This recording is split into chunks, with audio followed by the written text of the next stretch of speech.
इन headlines news लाइ असां सां ताउन कयो आहे। Visit us today or contact us now to secure your dream office at the center of the city.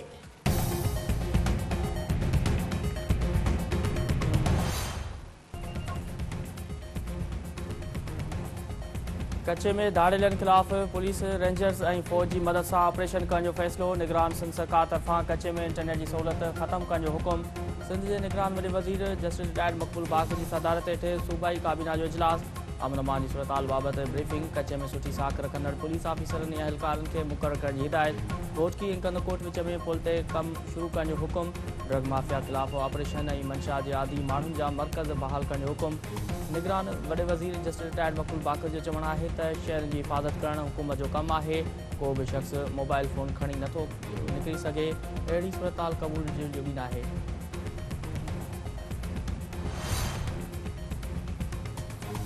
पीर जी हवेली में ज़्यादती खां पोइ क़तल कयल निगरी फातिमा फड़ जे केस में पीर असद अली शाह खेरपुर जी दहशतगर्दी तौरु अदालत में पेश। अदालत में पेशी दौरान सिक्योरिटी इंतज़ाम निहायत सख़्त। वॾे अघ में एहलकार मुक़ररु।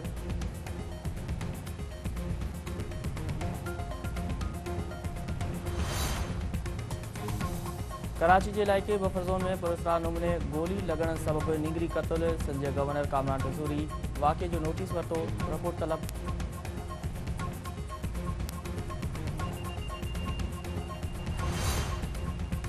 सदर डॉक्टर आरिफ अलवी तरफ़ां चूंडनि जी तारीख़ तजवीज़ करण ते इलेक्शन कमीशन जो इजलास थी रहियो आहे। Chief election commissioner Sikandar Sultan Raja जी सदारत हेठि इजलास में सदर डॉक्टर आरिफ अलवी जी हथ जो जाइज़ो वरितो वेंदो। सलाह मशवरे बाद इलेक्शन कमीशन सदर जी आम चूंडनि बाबति ॾिनल तजवीज़ ते रद्दअमल ॾिनी।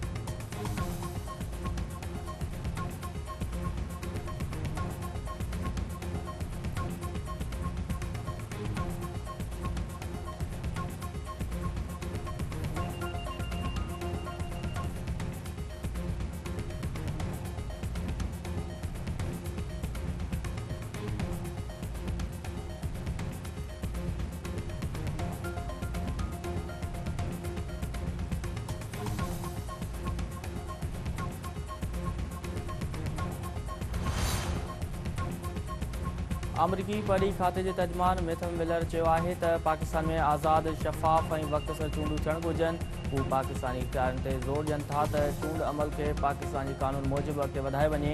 इंसानी हक़नि बुनियादी आज़ादियुनि ऐं क़ानून जी हुकुमरानी जो एहतराम कयो वञे।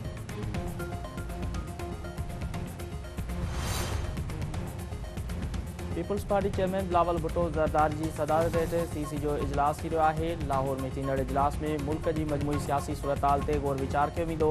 सीसी इजलास में सदर पारां इलेक्शन कमीशन खे चूंडनि जी तारीख़ तजवीज़ करण वारे ख़त बाबति गौर थींदो।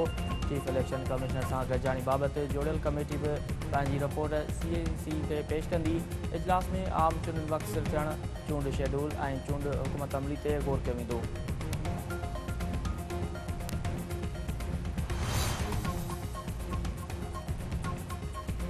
पीपल्स पार्टी तरफ़ां लतीफ़ खोसा खे शूकास नोटिस जारी। 7 ॾींहनि में जवाब तलब। नोटिस जे मतन मूजिबि पार्टी इजाज़त खां सवाइ लतीफ़ खोसा कंहिं ॿी पार्टी जे सरबराह जो दिफ़ा करे रहियो आहे। वकील जे फंक्शन में साइफ़र मामले ते अवां रियासती पॉलिसी खे तनक़ीद जो निशानो बणायो। 7 ॾींहनि में नोटिस जो जवाब न ॾियण ते अवां जी पार्टी मेंबरशिप ख़त्म कई वेंदी।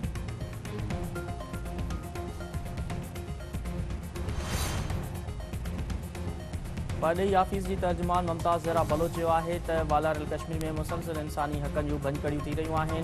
कश्मीर में अगवा ज़्यादती ऐं अदालत खां मक़बरा क़तल कया पिया वञनि। आलमी बिरादरी खे कश्मीर में इंसानी हक़नि जी भञकड़ियुनि जो नोटिस वठणु घुरिजे। कॉमनवेल्थ में मौसमियाती तब्दीलियुनि वारो मामिलो उथारियो वियो आहे।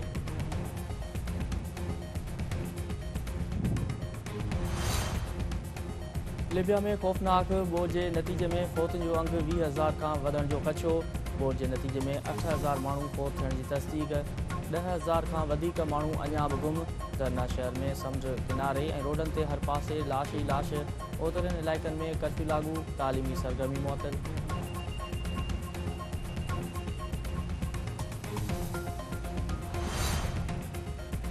लाड़काने में मस्जिद जे पेशमान ते नींगर सां बदफैली जो केस दाख़िल। मुतासिर नींगर जे वालिद मौक़िफ़ इख्तियार कयो आहे त शफ़ीक़ुर रहमान संदसि पुट सां बदफैली कई आहे।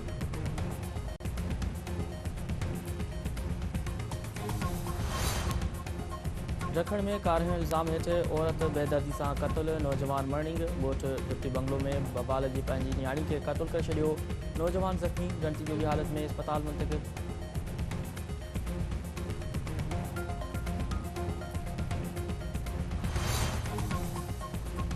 पीर वसण भरिसां ॻोठु सारंग भुटो में उताक ते सुतल नौजवान क़तल, ॿिनि मोटरसाइकिल सवार हथियारबंदनि गोलियूं हणी आरिफ भुटो खे क़तल कयो। पुलिस वाक़े वारे हंधि पहुची नौजवान जो लाश अस्पताल पहुचायो। इलाइक़े में ख़ौफ़ रास।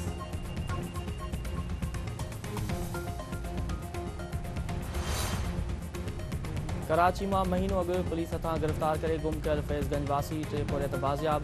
सादतुल्ला, कुर्ब अली ऐं राशिद शाह जे घर पहुचण ते वारसनि में ख़ुशी जी लहर।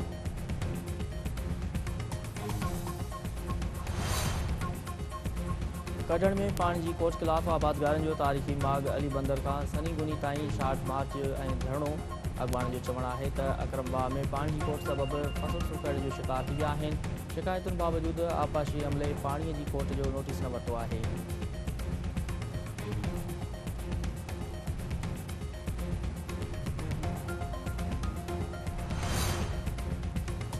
एशिया कप जी मैच में पाकिस्तान जो मुक़ाबिलो श्रीलंका सां थी रहियो आहे। कामयाबी हासिल कंदड़ टीम आचर ते भारत सां फाइनल में मुक़ाबिलो कंदी। मैच बरसाति मुतासिर थी त पाकिस्तानी मैच मां ॿाहिरि थी वेंदो।